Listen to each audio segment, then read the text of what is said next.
जय हिंद। आप सभी का स्वागत है आपके अपने YouTube channel Rahul talent institute में। दोस्तों आज की इस वीडियो में हम लोग क्लास 10th बहुपद यानी कि आपके सेकेंड नंबर चैप्टर जो है उसको हम लोग सॉल्यूशन करने वाले हैं। तो दोस्तों सबसे इम्पॉर्टेंट बात इसमें जो होती है वो इसका नाम आपको सबसे पहले जो इम्पोर्टेंट बात है उसके बारे में हम लोग बात करेंगे।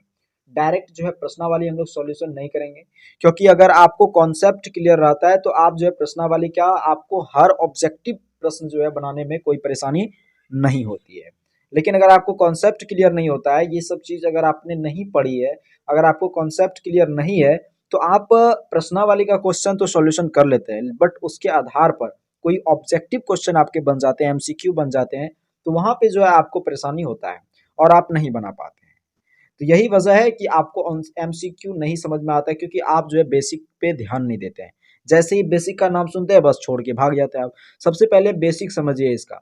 बहुपद जो है तभी समझ में आएगा जब इसका बेसिक देखेंगे। तो चलिए हम लोग सबसे पहले इसको बेसिक हम लोग समझ लेते हैं, इसका बेसिक नेचर इसको, यानी कि बेसिक कैसे बनाना है। ठीक ना, चलिए देखते हैं। बहुपद इसको क्या बोलते हैं इंग्लिश में, तो पोलिनोमियल इसको कहा जाता है। बहुपद को इंग्लिश में क्या कहा जाता है, पोलिनोमियल। अब दोस्तों सबसे पहले इसमें जो इम्पोर्टेंट बात आती है जो कि आपको ध्यान रखना है, यानी बहुपद चैप्टर बनाने से पहले वो सभी सारी बातें जो है आपको ध्यान रखनी है, वो क्या क्या है। तो सबसे पहले आपको जो है ये ध्यान रखना है कि चर किसे कहते हैं। चर चर किसे कहते हैं, तो दोस्तों चर किसे कहते हैं और चर किसे कहते हैं, ये सारी बातें जो है अगर आपको हम जो है एक एक यानी डिटेल के साथ अगर बताने लगे तो ये वीडियो जो है काफ़ी लंबी हो जाएगी, और इसमें जो है हम प्रश्नावली 1 2 जो है नहीं कर पाएंगे, तो काफ़ी लंबी हो जाएगी। इसलिए हम आपको एक उदाहरण लेंगे और उसमें सभी चीज़ को समझाने का प्रयास करेंगे। हालांकि चर किसे कहा जाता है आपको पता है। चर किसे कहते हैं, जिसका मान चलता रहता है, जिसका मान चलता है, जैसे X Y Z T U V S, ये जनरली जो है इसको इससे एक्सेट्रा एक्सेट्रा इस सब से जो है इसको क्या किया जाता है, डिफाइन किया जाता है चर को। जबकि औचर की अगर बात की जाए तो औचर किसे कहते हैं आपको पता होगा। औचर यानी कि जिसका मान निश्चित हो, जैसे -2 2 3 0 -1 2 पाई हो गया, 3.4 हो गया, उसके बाद 22/7 हो गया, 1/2 हो गया। ये सब जो है क्या है, इसका मान जो है निश्चित है। इसका मान क्या है, निश्चित है। औचर किसे कहते हैं, जिसका मान निश्चित हो उसे औचर कहा जाता है। और चर किसे कहते हैं, जिसका मान अनिश्चित हो, यानी जिसका वैल्यू जो है क्या हो, निश्चित ना हो। जिसका वैल्यू निश्चित ना हो और जिसका वैल्यू निश्चित हो उसे औचर कहा जाता है। ठीक है, अब हम लोग जो है एक उदाहरण लेते हैं। जैसे देखिए आपका हर चीज जो है इसी में क्लियर हो जाएगा। एक उदाहरण ले लिया हम, 5x² - 2x + 3। अब देखिए ये अगर आपको बात की जाए तो ये क्या हो गया, ये आपको पता है 5 क्या हो गया, एक औचर हो गया। क्या हो गया, तो 5 एक क्या हो गया भाई, 5 एक औचर हो गया। ठीक है, 5 एक आपका औचर हो गया। क्लियर है। और अगर x की बात करें तो x क्या है बताइए, तो x जो है क्या हो गया, चर हो गया, क्योंकि x का मान चेंज होते रहता है। जबकि 2 अगर देखें तो 2 क्या है भाई, तो 2 आपको पता है घात है, घात है। और ये सभी चीजें अगर देखें तो एक पद हो गया जिसमें औचर चर और घात विद्यमान हो, उसको क्या बोलते हैं हम लोग, तो उसको हम लोग पद कहते हैं। क्या कहते हैं, पद कहते हैं उसको। इतना सा ध्यान रखना है। और ये भी तो वही है, 2 देखिए ये औचर हो गया, ये चर हो गया और इस पर घात 1 है, तो ये भी एक पद है। यहाँ भी एक पद है, इसको x⁻0 लिख सकते हैं, क्योंकि x⁻0 बराबर 1 होता है। तो यहाँ पे क्या हो गया 3 × 1 बराबर क्या हो गया, 3। तो इसको 3 को हम x⁻0 लिख सकते हैं। यहां तक क्लियर है। अब आपको ध्यान देना है कि ये चीज जो आपका बन गया, यानी ये चीज जो है क्या हो गया, एक पद, दो पद, तीन पद है ना। तो एक पद, दो पद, तीन पद, और तीनों पद को हमने कनेक्ट कर दिया है, माइनस प्लस के सिंबल से क्या किया है, कनेक्ट कर दिया है। तो इसको ध्यान रखिएगा, जब तीन पद को कनेक्ट कर दिया जाए तो उसे हम लोग क्या बोलते हैं, बीज गणितीय व्यंजक। क्या बोला जाता है उसको, बीज गणितीय व्यंजक। बीज गणितीय व्यंजक उसको कहा जाता है। जब एक या एक से अधिक पद को कनेक्ट कर दिया जाता है उसे बीजगणितीय व्यंजक कहा जाता है। यहां तक क्लियर है। अब बात करते हैं कि बीजगणितीय व्यंजक तो है, लेकिन बहुपद होने के लिए क्या शर्त है। बीजगणितीय व्यंजक ये भी होगा आपका -2 का x² - 1, ये भी जो है आपका एक बीजगणितीय, ये आपका बीजगणितीय व्यंजक है, क्योंकि दो पद इसमें कनेक्ट है, क्योंकि ये औचर है, चर है और उस पर कुछ घात है, तो ये भी एक बीजगणितीय व्यंजक है। लेकिन अब अगर बात की जाए तो बीजगणितीय व्यंजक में बहुपद, क्योंकि मेनली चैप्टर हम लोग का बहुपद है, तो बहुपद कौन सा होगा? बीजगणितीय व्यंजक ये सारे बीजगणितीय व्यंजक हैं, लेकिन बहुपद कौन सा होगा? तो बहुपद देखिए किसे कहते हैं, ध्यान दीजिएगा। बहुपद किसे कहेंगे? तो बहुपद क्या होगा, ध्यान दीजिएगा इसको। बहुपद किसे कहेंगे? वे बीजगणितीय व्यंजक, वे बीजगणितीय व्यंजक, वे बीजगणितीय व्यंजक जिसका पूर्ण संख्या, सॉरी, वे बीजगणितीय व्यंजक, वे बीजगणितीय व्यंजक, वे बीजगणितीय व्यंजक जिसका जिसका जिसका चर के घात, चर के घात, जिसका चर का घात, वे बीजगणितीय व्यंजक जिसका चर का घात क्या हो भाई? तो जिसका चर का घात जो है वो पूर्ण संख्या हो। क्या हो? पूर्ण संख्या हो। अब पूर्ण संख्या किसे कहते हैं? तो जो जीरो से स्टार्ट होती है, ये तो आपको पता होगा। तो जो जीरो से स्टार्ट होती है, यानी प्राकृतिक संख्या में अगर हम जीरो शुरू में लगा दें तो वो पूर्ण संख्या बन जाती है। यानी कि जीरो हो, 1 हो, 2 हो, 3 हो, वो इसमें माइनस वगैरह नहीं आता है, 1/2 भी नहीं आता है। तो अब बहुपद आपको आराम से पहचान सकते हैं। ये देखिए 2x² - 2 और ये 2x। अब बताइए ये एक बहुपद है कि नहीं? बीजगणितीय व्यंजक तो है, बहुपद भी है। कैसे? तो देखिए ये इसका जो पावर है, इसका जो घात है वो क्या है? एक पूर्ण संख्या है, तो ये एक बहुपद है। उसके बाद अगर देखें तो 1/x + 3, ये बहुपद है कि नहीं? यहाँ देखिए इसका भी पावर हम ऐसे तो लगा सकते हैं, इसका पावर क्या है? तो इसका भी पावर 0 है, लेकिन नहीं, अगर आप देखें 1/x को अगर आप सॉल्व करें तो ये x पे पावर -1 लेके आता है, और जब x पे पावर -1 आ गया तो समझ लीजिए ये पूर्ण संख्या, पूर्ण वर्ग संख्या नहीं है, पूर्ण संख्या नहीं है। तो इसका मतलब ये क्या? बहुपद नहीं है।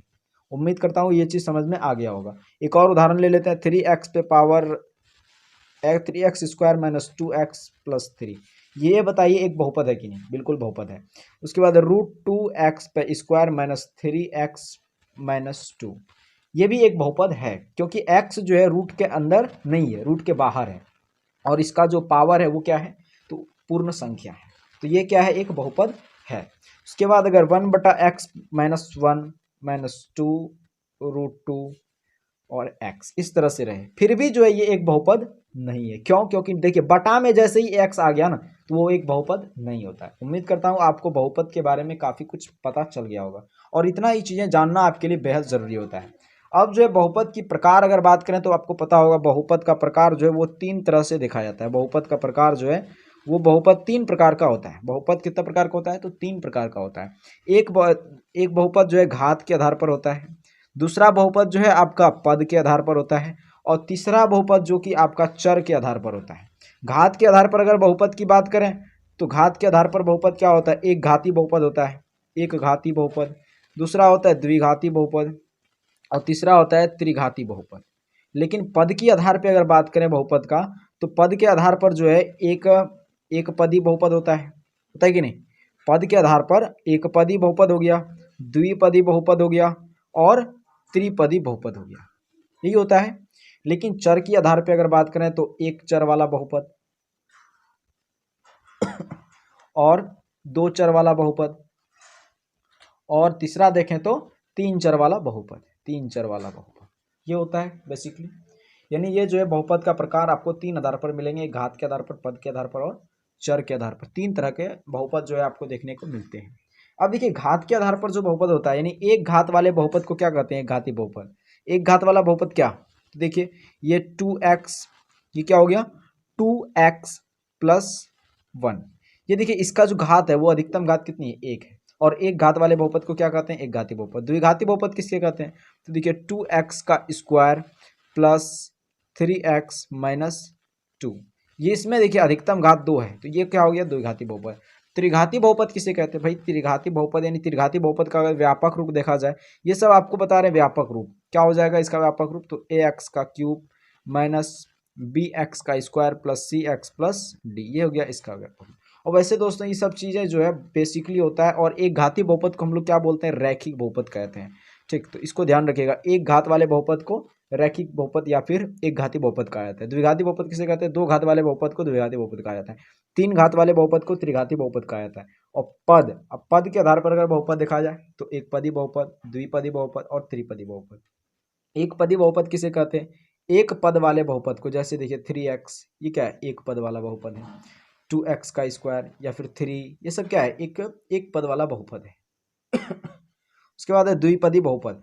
द्विपदी बहुपद किसे कहते हैं, तो दो पद वाले बहुपद को, जैसे देखिए 2x-3, इसमें दो पद है कि नहीं, एक पद दो पद, तो दो पद वाले बहुपद को द्विपदी बहुपद। त्रिपदी बहुपद जिसमें तीन पद हो, जैसे 3x² plus 2x minus minus minus ये 3 दे दिया, ठीक। ये क्या हो गया, तीन पद वाला बहुपद हो गया। एक चर वाला बहुपद किसे कहते हैं, देखिए जिसमें एक चर हो। एक चर क्या, जैसे देखिए 2x प्लस 3x, ये एक चर दिख रहा है कि नहीं, x यानी एक ही चर है। और दो चर वाला जैसे 2x प्लस 3y, ये क्या हो गया, दो चर वाला बहुपद हो गया। तीन चर वाला 2x प्लस 3y और माइनस 2z, ये तीन चर वाला बहुपद हो गया। तो हालांकि दो चर वाला बहुपद एक जो है चैप्टर भी आपका तीसरा नंबर चैप्टर, अगला चैप्टर हम लोग उसी को बारे में पढ़ेंगे। दोस्तों ये बेसिक जानकारी है, इसके बारे में आपको शायद पता भी होगा। तो दोस्तों अब जो है हम लोग के लिए बेहद इंपॉर्टेंट चीज़ जो आ जाता है वो क्या आता है, तो आपको बहुपद का मानक रूप, बहुपद का शून्यक, ये सब चीज़ें जानना बेहद ज़रूरी हो जाता है। चलिए देख लेते हैं हम लोग, बहुपद का शून्यक आप किसे कहते हैं, वो चीज़ जानना बहुत ज़रूरी है। बहुपद का शून्यक, बहुपद का शून्यक। घात बहुपद का किसको कहते हैं, बहुपद का घात जो है उसकी अधिकतम घात हो, बहुपद की अधिकतम घात को क्या कहा जाता है, बहुपद की घात कहा जाता है। बहुपद का शून्यक देख लेते हैं, बहुपद का शून्यक किसे कहते हैं, तो चर का वह मान जो पूरे बहुपद की वैल्यू को शून्य बना दे, उसी को क्या बोला जाता है, तो बहुपद का शून्य कहा जाता है। जैसे देखिए एक उदाहरण ले लेते हैं हम, 5x-5, 5x-5। अब इसमें देखिए ये जो चर का मान है, इसमें हम कुछ भी रखें, चाहे मान लीजिए हम चर का मान 1 रखें, तो ये जो है अगर बना दे इसका 0, तो 1 समझ लीजिए वो बहुपद का शून्यक हो जाएगा। अब निकालेंगे कैसे, तो 5x बराबर 5 है ना, 5x है, ये -5 है, तो इसको जो है सबसे पहले आपको क्या करना होता है, तो शून्यक यानी शून्य के बराबर आपको मान लेना होता है। और जब शून्य के बराबर मान लिए तो -5 है, इस पार आएगा +5, x बराबर क्या हो गया, 5/5 यानी 1 आ गया, यानी x बराबर जो मान आया वो क्या आया, 1 हो। क्लियर है। उसके बाद एक और उदाहरण ले लेते हैं हम, एक और उदाहरण क्या लेंगे, देखिए x² - 4x + 4, ये हो गया। अब इसका अगर शून्य का आपको निकालना है तो कैसे निकालेंगे, 4x + 4 बराबर, इसको शून्य के बराबर इसको मान लीजिए। ठीक है। अब देख लेते हैं हम लोग, अब क्या करना होता है, तो इसका गुना जो है आप इसके साथ कर दीजिए, इसका गुना इसके साथ, तो कितना आया आपका, तो 4 आया। अब 4 जो आया, अब आपको ध्यान दीजिए, ये x² लिख दिया आपने, माइनस भी लिख देना है, और प्लस है तो इसको लिख दीजिए आप, ठीक। उसके बाद ये क्या है, 4x, यानी गुना या जोड़ जो भी करें आप, जोड़ घटा करें तो उसके बाद 4 आना चाहिए, तो 2 दूना 4 और गुणनफल 4 आना चाहिए, जबकि जोड़ घटा 4 आना चाहिए। तो 2 दूना 4 है ना, 2 जोड़ 2 करेंगे तो 2x जोड़ 2x, तो हो गया। अब देखिए x² है तो x² दे लिए, माइनस और 2x, तो -2x, माइनस प्लस माइनस, और ये क्या हो गया, 2x + 4 बराबर 0 हो गया। तो कितना आ गया देखिए, तो यहाँ पे जो कॉमन दे रहा है वो x का कॉमन दे रहा है, x का दे रहा है, तो बचा x -2। अब ये जो आया आपका सेम उठा के इसके जगह पे रख दीजिए -2। अब ये देखिए कि ये जो है कब आएगा, जब हम -2 कॉमन लेंगे तब ये आएगा आपका बराबर 0। अब जो है आपको क्या करना है, तो देखिए ये दोनों जो है जब बराबर आ गया है तब दोनों में से किसी एक को लिख लीजिए, तो x -2 बराबर 0 लिख लिए, और उसके बाद x -2 बराबर 0, तो कितना आया, x बराबर 2, x बराबर 2। यानी कि इससे ये प्रूव होता है कि अगर दो, यानी कि जितना घात रहेगा बहुपद का, यानी जितना घाती बहुपद रहेगा उतना ही शून्यक हम लोग को निकल के आएगा। जैसे यहाँ देखिए एक घात वाला बहुपद हम लोग लिए थे तो एक ही शून्यक निकल के आया था, दो घात वाला लिए तो दो शून्यक निकल के आएगा। इसी तरह से जो है आप अगर 3 घात वाला बहुपद लेंगे तो 3 शून्यक आपको निकल के आएगा। उसके बाद आप देखते हैं बहुपद का मानक रूप किसे कहते हैं। बहुपद का मानक रूप यानी कि सही सिस्टमेटिक ढंग से लिखा हुआ बहुपद। जैसे देखिए बहुपद का मानक रूप, जैसे देखिए ये हमने लिख दिया 3x² - 2x पे पावर 3 + 4x -3, ये हमने जो लिख दिया ये कौन सा बहुपद हो गया, ये त्रिघाती बहुपद हो गया। कौन सा बहुपद, त्रिघाती। लेकिन ये एक सिस्टमेटिक ढंग से नहीं है। बहुपद का मानक रूप किसको कहते हैं पता है, तो बहुपद का मानक रूप जो है घटते क्रम में अगर उसका घात लिखा जाए, बहुपद का घात अगर घटते क्रम में लिखा जाए, जबकि यहाँ घटते क्रम में नहीं है, 2 है, उसके बाद 3 है, फिर 1 है, यही है ना, फिर 0 है, इस तरह, तो घटते क्रम में नहीं है, तो हमको घटते क्रम में लिखना है। कैसे लिखना है, तो हम इसको कैसे लिखेंगे, -2x है तो -2x, q है q लिख दिया। अब ये लिखना है आपको, प्लस है तो 3x², उसके बाद आपको ये लिखना है 4 ये, -3x। उम्मीद करता हूँ आपको जो है बहुपद का मानक रूप लिखना आ गया होगा। अब जो है हम लोग चैप्टर पे चलते हैं, यानी 2.1 उसको देख लेते हैं। हाँ तो दोस्तों अब जो है चैप्टर पे देखते हैं हम लोग। चैप्टर में क्या क्या रखा है, प्रश्नावली 2.1 बोल रहा है किसी बहुपद px के लिए, किसी बहुपद px के लिए y बराबर px का ग्राफ नीचे आकृति 2.1 में दिया गया है। ये जो है आपको दे रखा है इस तरह से आकृति, ठीक। बोल रहा है प्रत्येक स्थिति में px के शून्यकों की संख्या ज्ञात कीजिए। px के शून्यकों यानी x में जो है शून्यक, शून्यक का मतलब क्या कि ये जो है आपका एक ग्राफ है, ठीक। और ये जो है एक्स अक्सिस रहता है पता है आपको, और यहाँ पे ये एक्स डैश है क्योंकि माइनस अक्ष आता है इधर, इधर प्लस अक्ष, इतना आपको पता होगा। और ये वाई अक्ष हो गया, ठीक। और इसको जो है हम लोग क्या बोलते हैं, ओ से इसको डिनोट किया जाता है, ओ से इसको जो है मूल बिंदु हम लोग नाम देते हैं। क्या देते हैं, मूल बिंदु का हम लोग इसको नाम देते हैं। और इसको अगर लिखें तो वो जो है सबसे पहले एक्स, यानी एक्स भी 0 होता है और वाई भी 0 होता है, ठीक। एक्स भी 0 और वाई भी 0 नियामक होता है, ठीक है। अब देखिए इधर जो है आपको पता है प्लस होता है, ये जो है किस पाद में होता है, तो ये जो है प्लस, ये भी प्लस होता है और ये प्लस होता है। प्रथम पाद इसी को बोला जाता है। द्वितीय पाद में क्या हो जाएगा, तो ये इधर जो है माइनस चलता है तो माइनस हो गया और ये प्लस। द्वितीय पाद में माइनस प्लस चलता है। तृतीय पाद में क्या चलता है, तो भाई तृतीय पाद में भी माइनस और इधर माइनस तृतीय पाद में चलता है। अब की जबकि देखा जाए तो चतुर्थ पाद में क्या चलता है, तो चतुर्थ पाद में माइनस हो गया, सॉरी एक्स अक्ष ये और ये प्लस और माइनस चलता है। ये उम्मीद करता हूँ आपको समझ में आता होगा और जानते भी होंगे आपको। उसके बाद अब जो हम लोग देखते हैं प्रश्नावली, इसको क्या बोल रहा है, बोल रहा है कि पी एक्स के शून्यकों की संख्या ज्ञात कीजिए। तो पी एक्स की शून्यक यानी एक्स कौन सा है इसमें बताइए। एक्स यानी पी से होता है पोलिनोमियल और एक्स से एक्स एक्सिस का जो शून्यक है, तो एक्स पे जितना बार काट रहा है, पहला नंबर देखें तो एक्स पे कितना बार काट रहा है, एक भी बार नहीं काट रहा है, तो ये पहला नंबर का आंसर हो गया 0। उसके बाद दूसरा नंबर अगर आप देखें, ये पहला नंबर हो गया। दूसरा नंबर अगर आप देखें तो ये कितनी बार काट रहा है एक्स एक्सिस को, 1, तो इसका पी एक्स बराबर 1 लिख दीजिए। उसके बाद तीसरा नंबर अगर आप देखें तो ये जो है 2 बार काट रहा है, तो पी एक्स बराबर जो है 2 लिख दीजिए। उसके बाद तीसरा नंबर अगर आप देखें तो ये 2 बार काट रहा है, तो 2 लिख दीजिए आंसर। 1 2 3 4 दफ़ा काट रहा है तो 4 आंसर लिख दीजिए। 1 2 3 दफ़ा काट रहा है तो इसका आंसर आप 3 लिख दीजिए। उम्मीद करता हूँ आपको ये समझ में आ गया होगा। अब जो है हम लोग 2.2 प्रश्नावली देखते हैं। अब दोस्तों हम लोग प्रश्नावली 2.2 देख लेते हैं। इसमें क्या कह रखा है, बोल रहा है कि निम्न द्विघात बहुपद के शून्यक ज्ञात कीजिए। निम्नलिखित में जो द्विघात बहुपद दे रखे हैं इसका क्या करना है, आपको शून्यक निकालना है, ठीक। तो शून्यक निकाल लेंगे, हम लोग जानते हैं। उसके बाद बोल रहा है शून्यकों तथा गुणांकों के बीच संबंध की सत्यता की जांच कीजिए। चलिए देख लेते हैं इसको कैसे बनता है ये चीज, ठीक।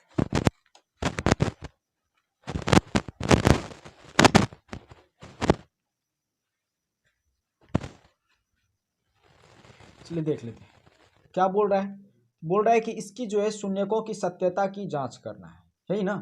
तो सत्यता की जांच करेंगे, कैसे करेंगे उस चीज को हम लोग समझते हैं। सबसे पहले क्या करना है, तो आपको सबसे पहले उसका शून्यक निकालना है, लेकिन आपको इससे पहले जो है कुछ सूत्र भी पता होने चाहिए। क्या सूत्र पता होना चाहिए उसको चलिए देखते हैं। तो सबसे पहले आपको पता होना चाहिए कि शून्यक जो होता है, शून्यक का योग जो अगर देखें तो शून्यक का योग जो है इसको हम लोग अल्फा प्लस बीटा कहा जाता है इसको। और शून्यक का योग जो है माइनस बी बाय ए होता है, माइनस बी बाय ए। जबकि शून्यकों का अगर देखें, शून्यकों का गुणनफल देखें, अगर गुणनफल यानी इसको अल्फा इंटू बीटा से डिनोट किया जाता है। किससे, अल्फा इंटू बीटा से इसको डिनोट किया जाता है। और इसका अगर सूत्र देखें तो होता है सी बटा ए, इसको आप ध्यान रखिएगा। ये चीज आपका एक सूत्र है और इसी से जो है उसका बोल रहा है जांचने के लिए, ठीक ना। तो शून्यकों का निकालेंगे पहले और उसमें 2 शून्यक निकलेगा, आपको पता है क्योंकि द्विघात बहुपद है। तो उसमें एक शून्यक को हम लोग अल्फा मान लेंगे और एक शून्यक को बीटा मान लेंगे। उसके बाद इस पर हम लोग बैठा देंगे। कैसे बैठाते हैं चलिए देख लेते हैं उसको। सबसे पहला जो आपका क्वेश्चन दे रखा है दूसरा नंबर का, सॉरी पहला नंबर का, जो पहला नंबर क्वेश्चन दे रखा है वो क्या दे रखा है उसको ध्यान से देखिएगा। क्या दे रखा है, तो बोल रहा है भाई x square minus 2x minus 8, यही दे रखा है आपके पास, ठीक ना। चलिए देख लेते हैं इसको करना क्या है।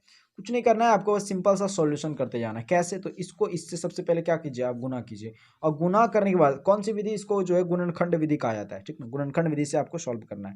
हालांकि कई तरह पूर्ण वर्ग विधि से भी सॉल्व होता है, लेकिन आपको एग्जाम में जो है जो जिस विधि से बोला गया उसी विधि से आपको करना है। यहाँ पे कोई सा भी विधि कर सकते हैं, क्योंकि दिया नहीं है कि इसी विधि से करना है। तो इससे जो है क्या करें, 8 से गुना किए, एक यहाँ पे है, इसके आगे नहीं कुछ, तो क्या है, 1 है। और 1 से जब 8 में गुना किए तो कितना हुआ, 8 आ गया। अब जो है आपको क्या करना है, ये बीच वाला जो भी रहे आपका, है ना, बीच वाला, तो बीच में जितना जो भी पद दे रखा है उतना आपको निकालना है, गुना भाग करें, भाग करें, जो भी करें। तो वो चीज़ जो है आपको अगर आपके दिमाग में पहले से ही आ जा रहा है तो ठीक है, लेकिन आपको तब क्या करना है, 8 से जो है क्या करना है, फैक्टर कर दीजिए आपको। तो 2 से कटेगा ये, 2 चौका 8 और 2 दूना 4, तो कितना हो गया इसका, ये देखिए 2 दूनी 4 और 4 दूनी 8। यानी अब जो है 4 का 2 से कुछ भी कीजिए, 4 में 2 घटाइए या कुछ कीजिए तो उससे मैटर नहीं करता है। चलिए देख लेते हैं कैसे होगा। एक्स स्क्वायर है, माइनस है तो माइनस लिख दीजिए आप, माइनस 8 है इसको भी लिख दीजिए। अब देखिए 2x आपको लाना है, कैसे लाएंगे, तो 2x जब 4x में 2x घटाएंगे तो आ जाएगा 4x माइनस 2x हो गया, और 4 दूनी 8। क्लियर है।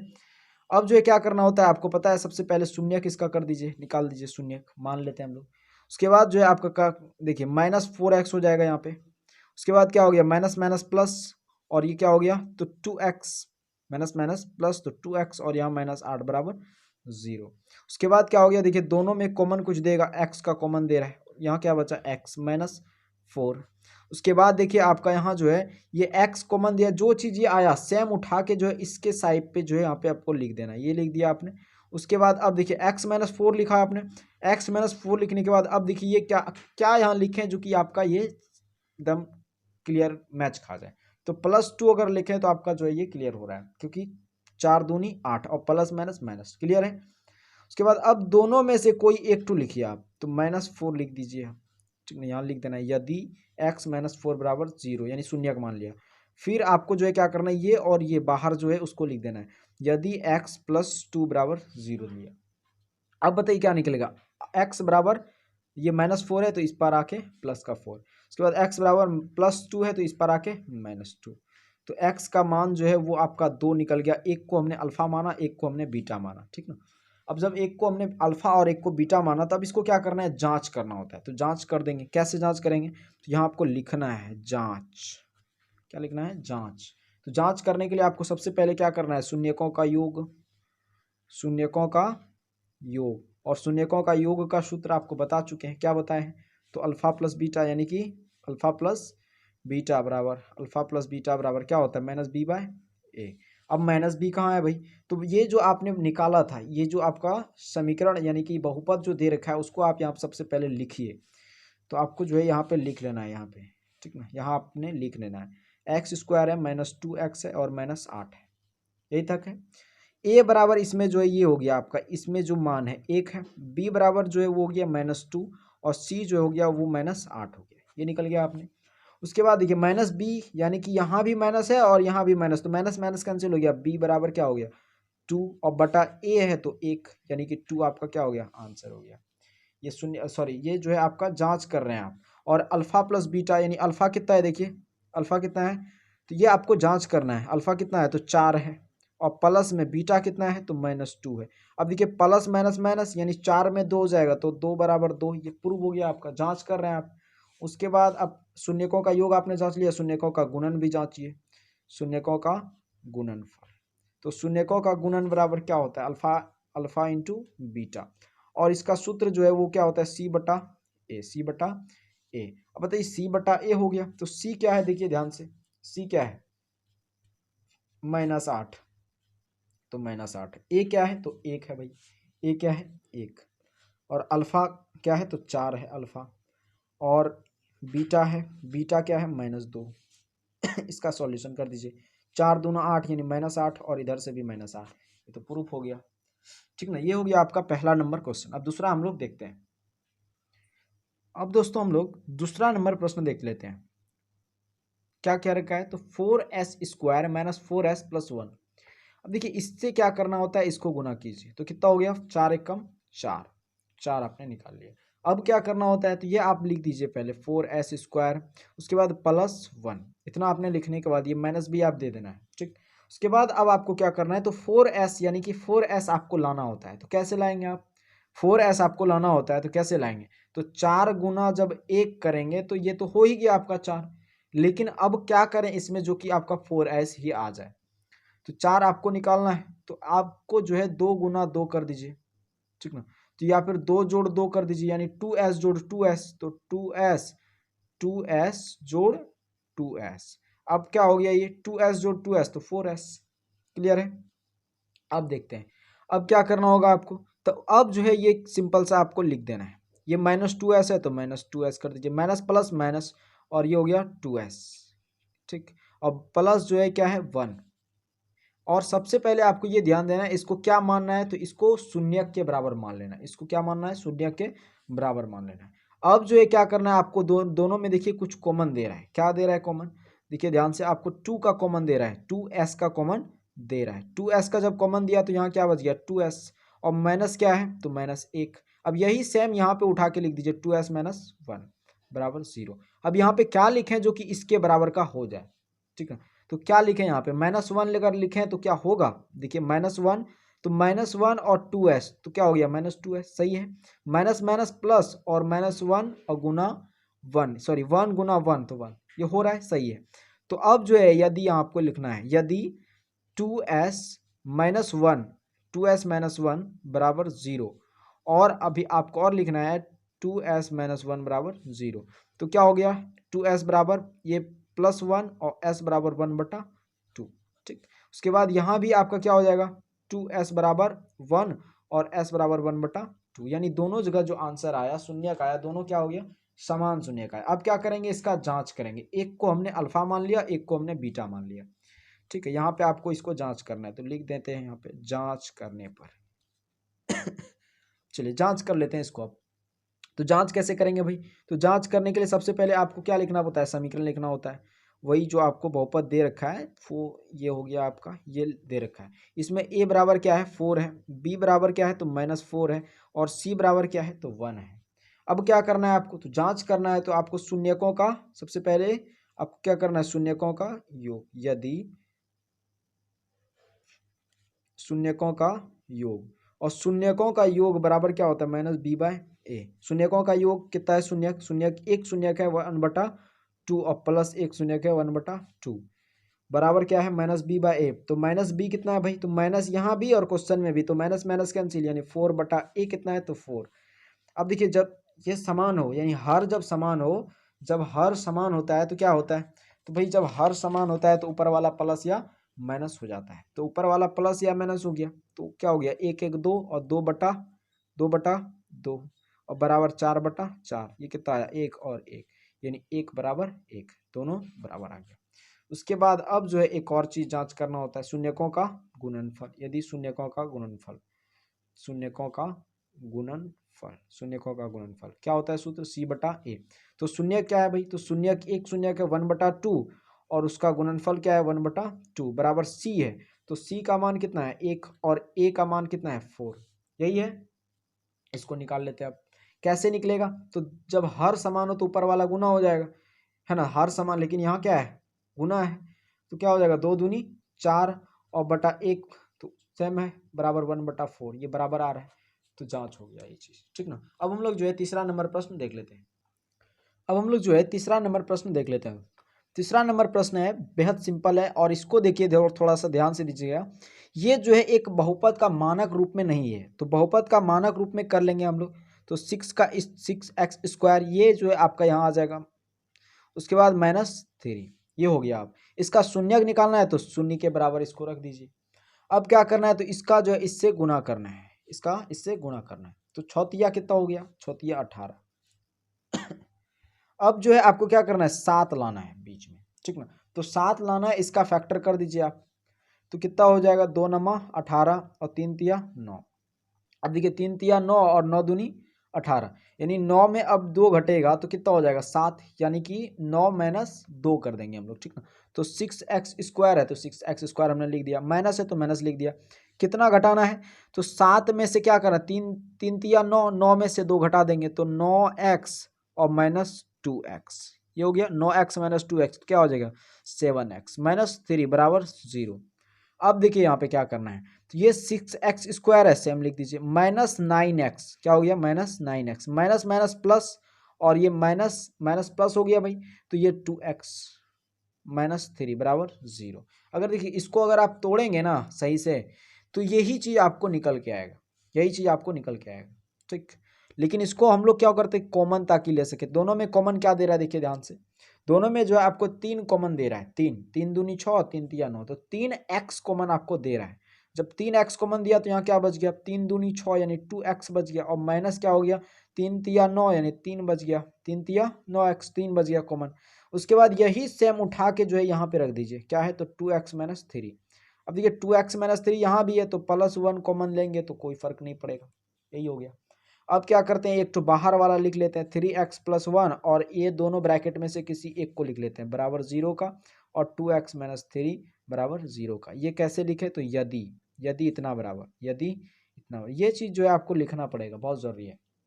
उसके बाद क्या निकल गया, ये 3x बराबर +1 है तो इस पर जाएगा -1, x बराबर क्या हो गया -1/3। उसके बाद यहाँ पे क्या हो गया 2x बराबर, ये -3 है तो उस पर जाएगा +3, x बराबर 3/2। एक को हमने मान लिया अल्फा, एक को मान लिया हमने बीटा, ठीक है, एक को अल्फा एक को बीटा मान लिया। अब क्या करेंगे तो इसका जांच करेंगे, अब हम लोग क्या करेंगे, इसका जांच। अब इसका जांच कर लेते हैं हम लोग, और जांच करने से सबसे पहले हम लोग क्या करते हैं तो 6x, सेम इसको लिखते हैं यहाँ पे, तो 6x का स्क्वायर -3 -7x, यही। लेकिन इसको सिस्टमेटिक ढंग से ये नहीं लिखाया गया है, तो सिस्टमेटिक ढंग से इसको लिखते हैं 6x का स्क्वायर -7x -3। अब देखिए a बराबर इसमें क्या हो गया 6, b बराबर -7, और c बराबर -3, यही है। अब ध्यान दीजिएगा इसमें, अब क्या करना है तो जांच करना है भाई, अल्फा हम लोग को पता है, बीटा भी हम लोग को पता है, तो शून्यकों का योग, यानी कि सिंपल सा अगर हम लिखें, यदि अल्फा प्लस बीटा बराबर क्या आता है तो -b/a, alpha plus beta, alpha एक को हमने क्या माना है -1/3, और प्लस बीटा है तो 3/2, बराबर क्या है -b/a, तो यानी -7, और यहाँ भी माइनस वहाँ भी माइनस, तो क्या हो गया खत्म हो गया, बटा a है तो 6। अब देखिए ये इसका एलसीएम लेंगे तो क्या हो जाएगा, तो 3 दूनी 6 और 2 -2 हो गया, तो -2 है ना, तो -2 और प्लस है तो +6, 3 हो गया, 3 तिया 9 बराबर 7/6 है। अब देखते हैं प्लस माइनस माइनस तो कितना आ जाएगा 7, और 7/6 बराबर 7/6, ये हो गया सही है आपका। उसके बाद दूसरा हम मान लेते हैं शून्यकों का, अब ये तो योगफल हुआ भाई, शून्यकों का गुणनफल निकाल लेते हैं, तो शून्यकों का गुणनफल बराबर c/a होता है। तो शून्य क्या है -1/3, और एक है बीटा जो है वो है 3/2 बराबर c/a। तो c क्या है आपने निकाल के रखा है -3, और बटा a क्या है तो 6। अब देखिए इसको क्या करना है, गुना करना है तो कर दीजिए, 3 एक कम 3 यानी -3 एक कम 3 हो गया, और 3 दूनी 6, 3 एक कम 3 -3, और 3 दूनी 6 कितना हो गया बराबर -3/6। ये दोनों देखिए समान है, ये हो गया आपका जांच, ठीक ना। उम्मीद करता हूँ आपको ये चीज़ जो है समझ में आ रहा होगा। ठीक, अगले अगले वीडियो में जो है अब इस चीज़ के बारे में हम लोग बात करने वाले हैं। तो दोस्तों मिलते हैं अगले वीडियो में, तब तक के लिए जय हिंद, जय भारत।